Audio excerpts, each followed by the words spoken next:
Assalamualaikum warahmatullahi wabarakatuh. Anak-anak kelas 6 yang hebat, alhamdulillah kita bertemu kembali. Kali ini dalam mata pelajaran tematika, tokoh dan penemuan dengan muatan bahasa Indonesia, teks eksplanasi. Anak-anak, bagaimana kabarnya kalian hari ini? Alhamdulillah, semoga selalu sehat dan dalam lindungan Allah Subhanahu wa ta'ala. Sebelum pelajaran kita mulai, marilah kita membaca basmalah bersama-sama agar apa yang akan kita pelajari bermanfaat. Bismillahirrahmanirrahim. Muatan pelajaran kali ini dengan kompetensi dasar 3.2, menggali isi teks penjelasan atau eksplanasi ilmiah yang didengar dan dibaca. Sedangkan indikator yang ingin dicapai adalah siswa mampu menjelaskan ciri-ciri teks eksplanasi dengan benar.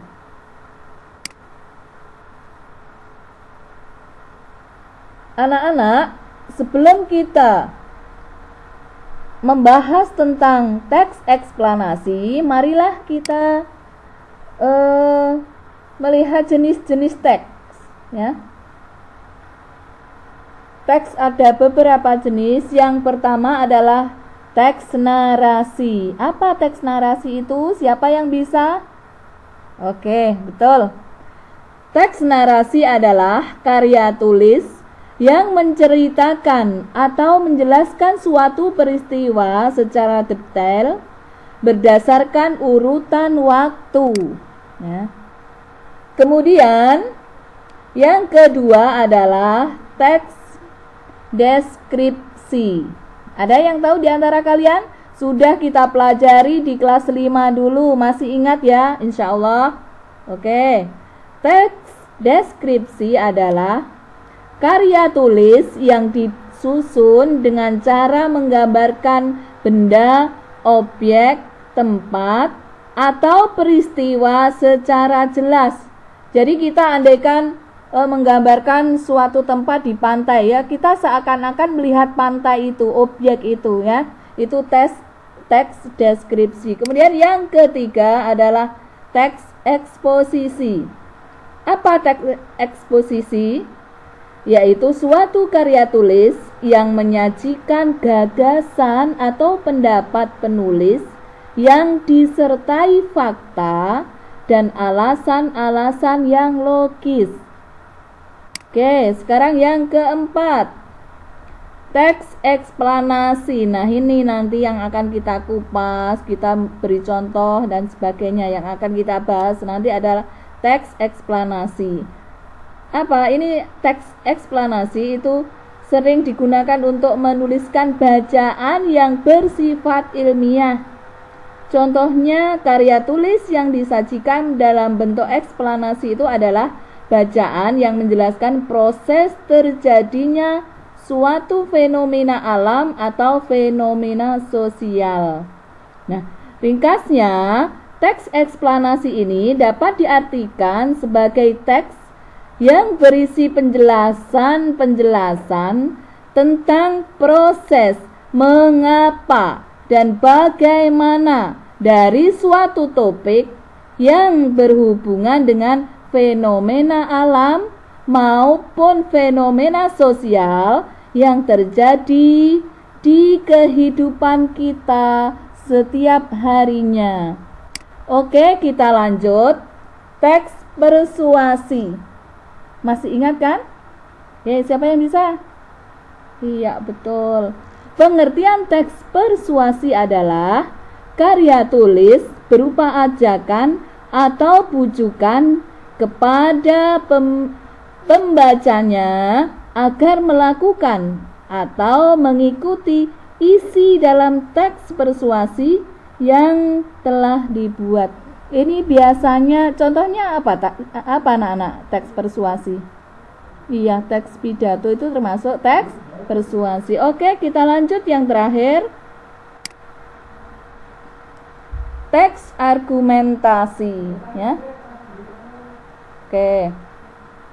Teks argumentasi adalah karya tulis berupa pengembangan paragraf yang bertujuan untuk meyakinkan atau membujuk pembaca agar pemikiran yang sama dengan penulis, agar memiliki argumen atau pengertian yang sama dengan penulis. Oke, ini tadi adalah jenis-jenis teks dan pengertian sederhana. Kita lanjutkan, yang akan kita bahas adalah teks eksplanasi atau teks penjelasan. Oke, kita lanjutkan.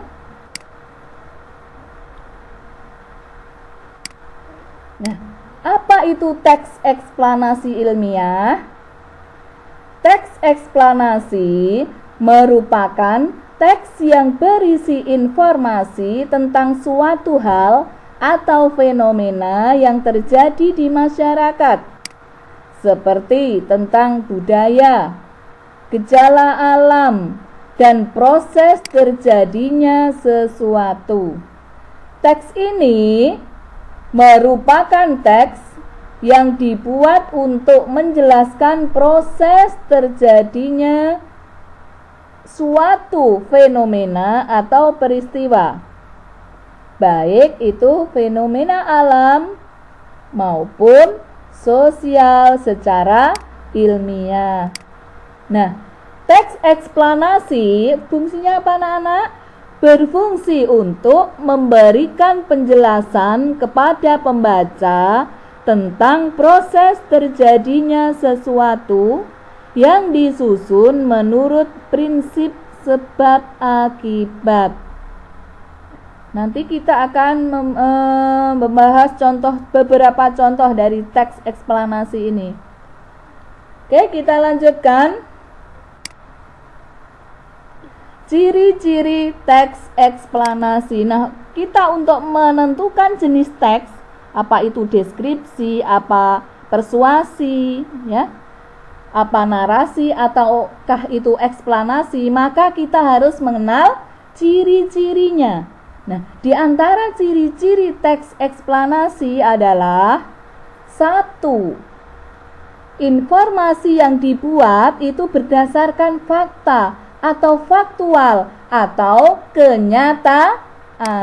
Itu. Yang kedua, apa ciri teks eksplanasi yang kedua? Yaitu hal yang dibahas yaitu suatu fenomena yang bersifat ilmiah atau keilmuan atau berhubungan dengan ilmu pengetahuan.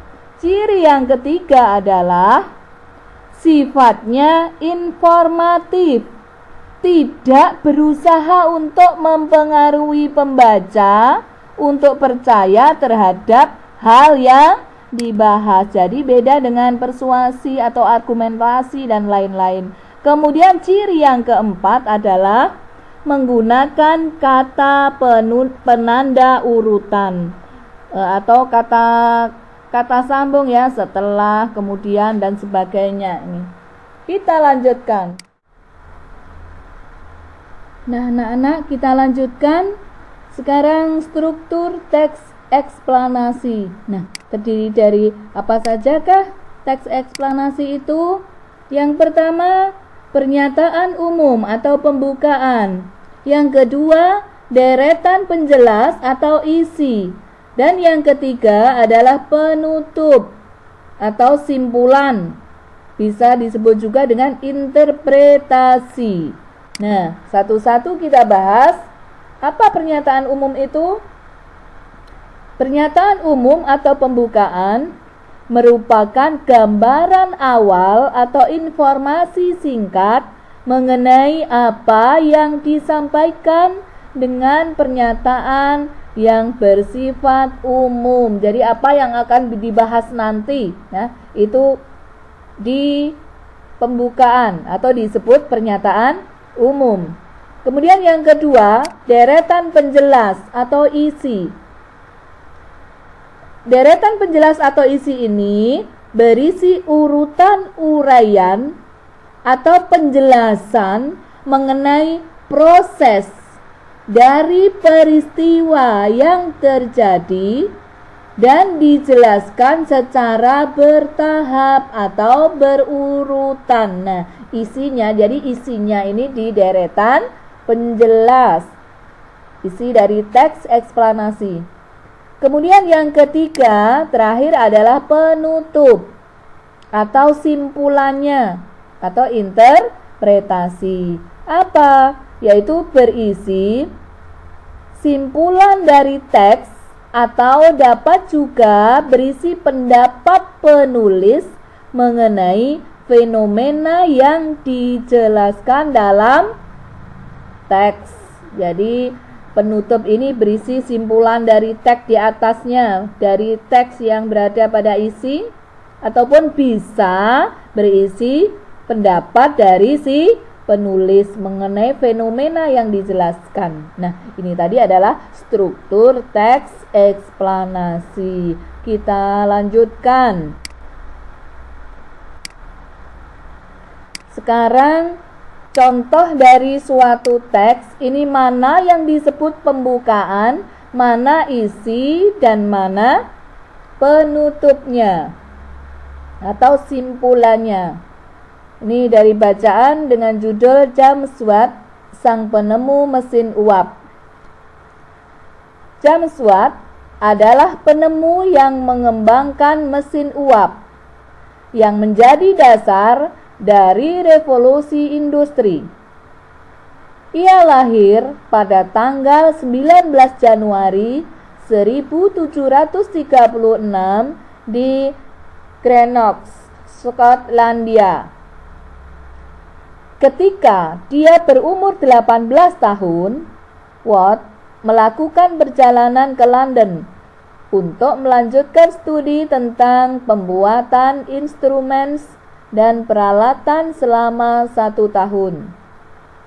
Kemudian kembali ke Skotlandia dengan tujuan membuat sendiri bisnis pembuatan instrumennya. James Watt mulai melakukan percobaan dengan uap setelah temannya Profesor John Robinson membuat dia tertarik pada mesin tersebut. Pada tahun 1765 dia berhasil membuat sebuah model mesin yang dapat bekerja dengan baik. Sebagai penghargaan atas jasa-jasanya dalam pengembangan mesin uap, nama Watt diabadikan dan dijadikan sebagai satuan energi dengan simbol W oleh International System of Units SI, seperti standar internasional ya, seperti yang kita kenal sekarang. Ia dikenal sebagai penemu yang memberi dampak positif bagi manusia. Nah, sekarang kita cari mana pembukaannya, mana isinya atau penjelas, mana interpretasi atau penutup atau simpulannya. Oke, ada yang tahu?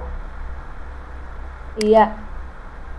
Pembukanya mana kira-kira? Iya, paragraf pertama ini merupakan pernyataan umum atau pembukaan. Nah, ini pernyataan umumnya berupa ini. James Watt adalah penemu yang mengembangkan mesin uap yang menjadi dasar dari revolusi industri. Ia lahir pada tanggal 19 Januari 1736 di Greenock, Skotlandia. Ini adalah merupakan pernyataan umum. Kemudian yang kedua, isi atau penjelasnya adalah paragraf kedua. Tidak usah kita baca, tadi sudah dibaca ya. Ini isinya ada pada paragraf kedua. Ini adalah isi atau deret penjelas ya.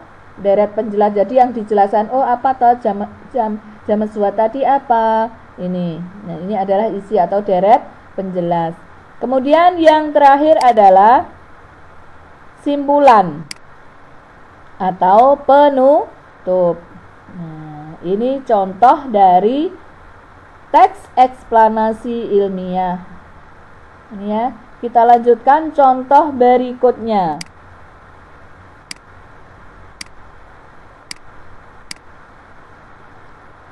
Ini dari bacaan ya. Antonio Meucci, pria Italia, penemu telepon.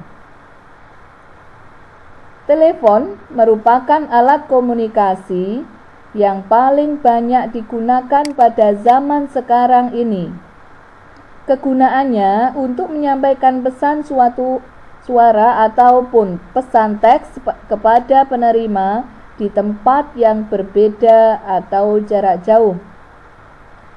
Sebelum mengenal telepon, orang lebih banyak menggunakan mesin telegraf untuk mengirim pesan.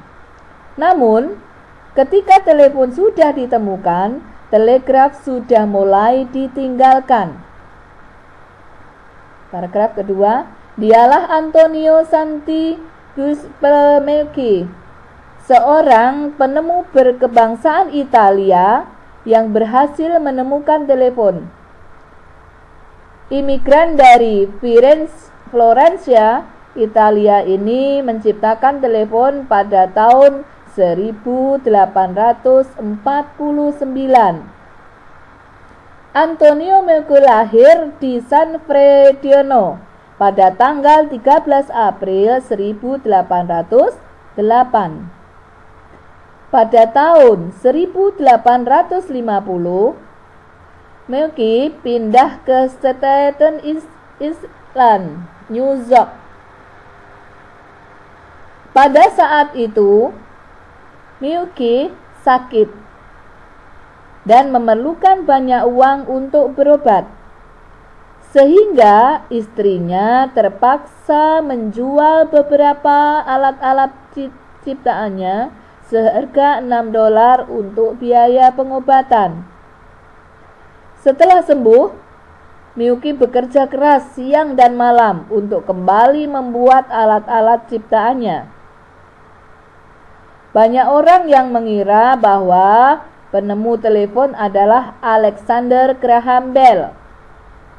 Tetapi sebenarnya penemu telepon yang asli adalah Antonio Meucci. Oleh karena ada kesalahpahaman tersebut, maka diadakanlah Kongres Amerika.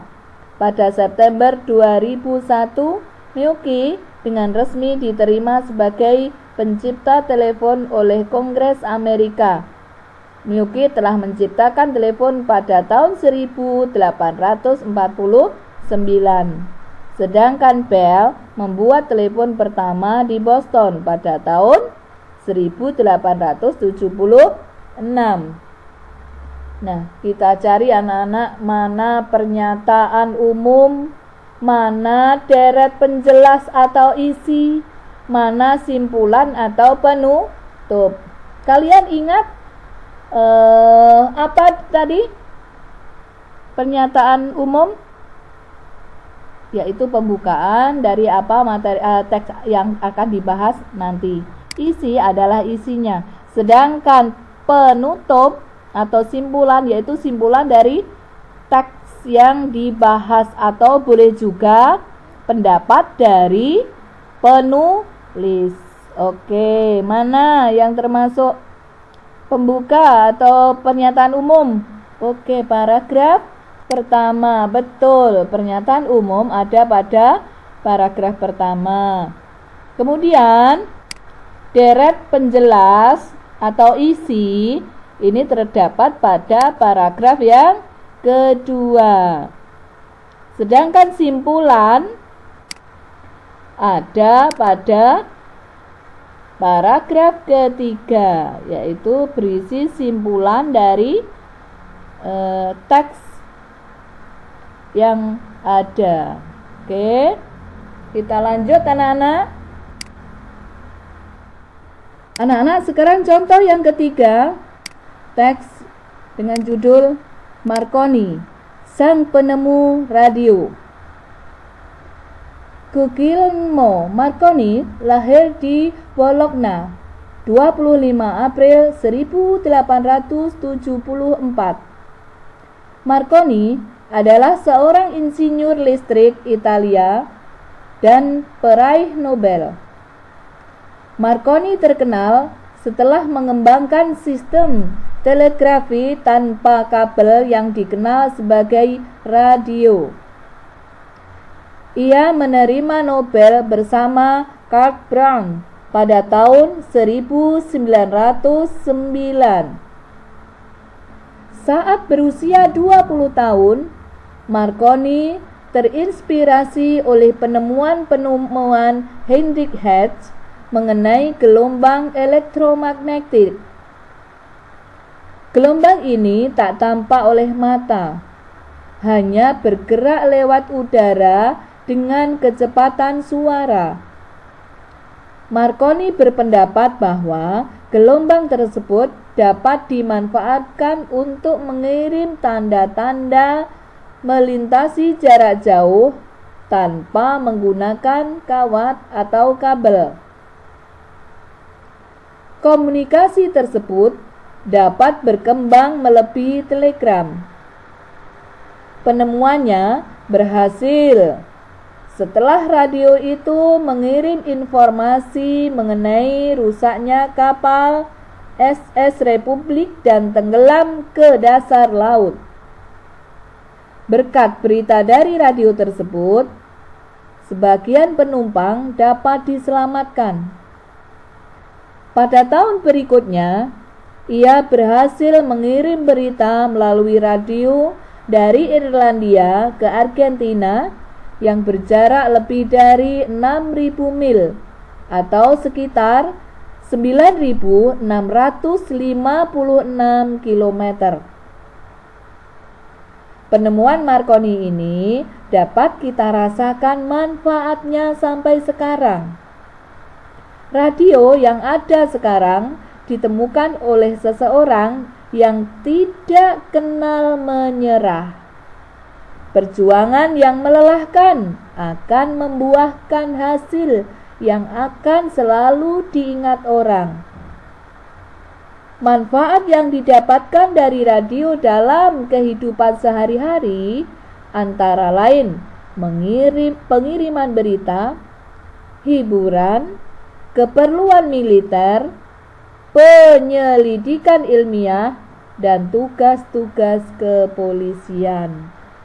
Nah, anak-anak, coba sekarang kalian cari mana yang termasuk pernyataan umum atau isi, mana yang termasuk pembukaan atau pernyataan umum, mana yang termasuk isi atau deret penjelas, mana yang simpulan atau penutup. Nah, yang pertama deret apa? Yang pertama apa namanya? Iya, pernyataan umum atau pembuka. Kemudian paragraf yang kedua adalah isi atau deretan penjelas. Betul. Kemudian yang terakhir, paragraf yang ketiga adalah simpulan atau penutup. Oke. Kita lanjutkan. Contoh yang terakhir ini. Thomas Alva Edison, sang penemu bola lampu pijar. Pernahkah terbayang olehmu hidup tanpa penerangan? Setelah matahari terbenam, tentu akan sulit melakukan kegiatan di luar rumah karena lingkungan yang gelap gulita. Kegiatan di dalam rumah mungkin juga terbatas. Kita patut mensyukuri salah satu penemuan besar yang mengubah dunia. Penemuan bola lampu pijar oleh Thomas Alva Edison. Thomas Alva Edison lahir di Milan, Ohio pada tanggal 11 Februari 1847. Ia tidak pernah menyelesaikan pendidikan resmi di sekolah. Ia hanya sempat bersekolah selama 3 bulan. Edison diajar oleh ibunya di rumah. Walaupun tidak mengikuti pendidikan formal, terlihat bahwa Edison memiliki rasa ingin tahu yang sangat tinggi. Di usia 11 tahun, Edison sudah dapat membuat telegraf sederhana. Di usia 12 tahun, ia memanfaatkan waktu luangnya untuk membaca literatur dan melakukan berbagai percobaan. Pada tahun 1861, ia dapat mencetak koran. Koran terbitannya, Weekly Herald, laris terjual. Ia melihat dunia butuh penerangan. Ia menghabiskan waktu selama 2 tahun serta dana yang cukup besar untuk mengembangkan penemuan. Melalui kerja kerasnya pada tanggal 21 Oktober 1879, lahir lampu pijar listrik pertama yang dapat menyala selama 40 jam.